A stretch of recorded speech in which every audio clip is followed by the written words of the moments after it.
Now, this is your local news leader, News 10 ABC in the morning. The Rensselaer County Board of Elections appealing court order to add an additional early voting site to the county. How voting rights advocates are planning to respond to that situation today.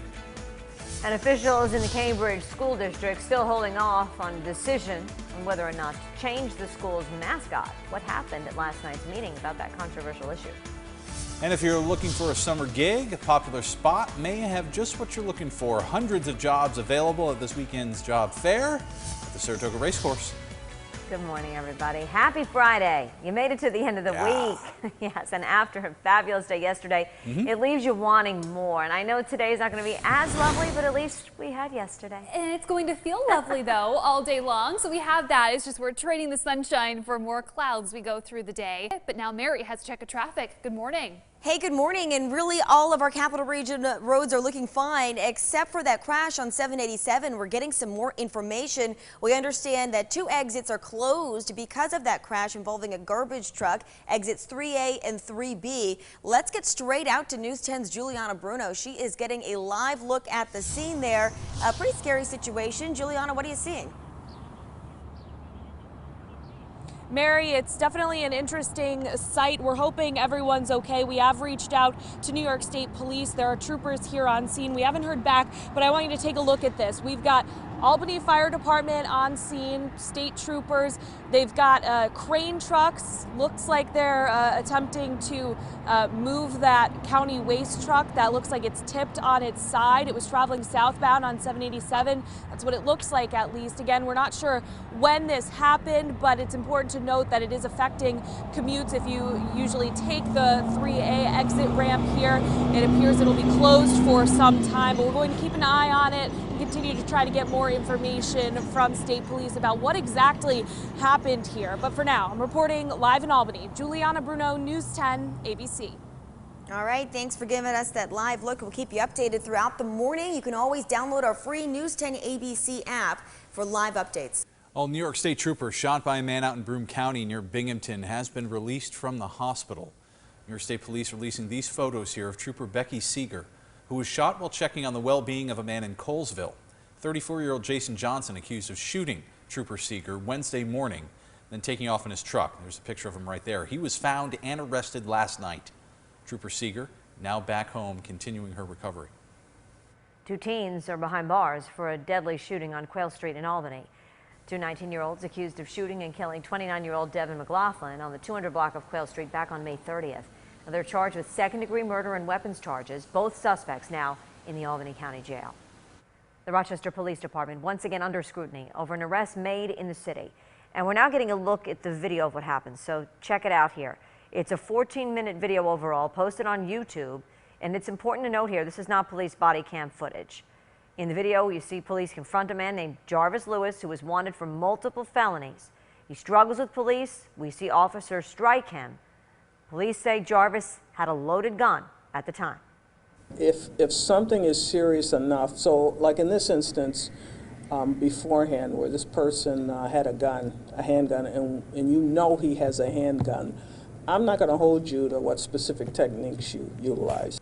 The chief says the gun Jarvis had was connected to 2 previous shootings in the area.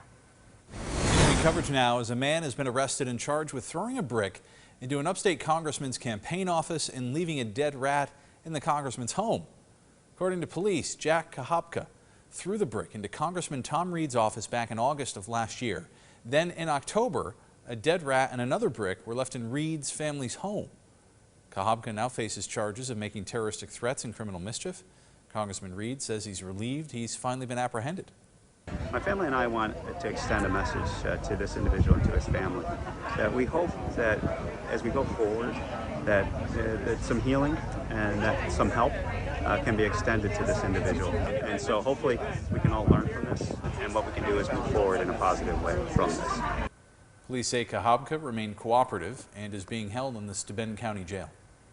Rensselaer County will not add any additional early voting sites ahead of the polls opening this weekend, despite a judge's order to do that.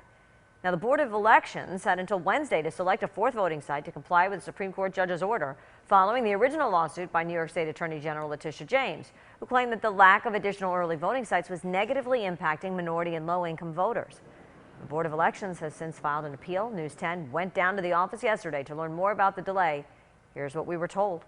We can't comment because we have pending litigation. It's been appealed and we can't comment right now. There's any explanation on kind of what is the reasoning why we're appealing this decision? Yeah. So I can't comment on right now. That's our communications.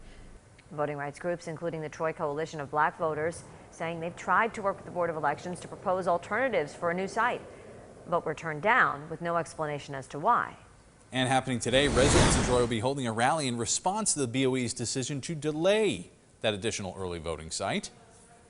The rally will take place at the Rensselaer County Board of Elections on 7th Avenue in Troy at 1 this afternoon.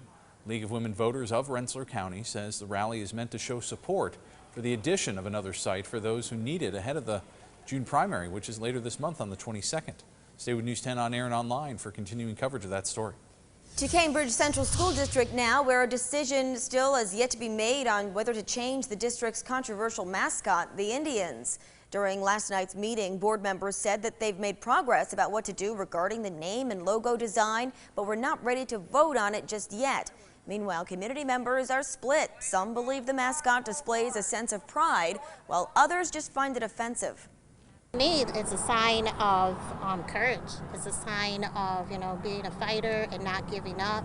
Not at all. I think it's important, otherwise we will be erased. The school is essentially promoting a false stereotype of a living, breathing people to their kids. Last night, the Cambridge Board of Education discussed the possibility of keeping the name of the mascot but changing the imagery of the logo. They'll hold a special meeting next week to review it. During the pandemic, truckers were essential in delivering much-needed items to both businesses and homes, but a shortage of drivers is forcing the industry to make some big changes.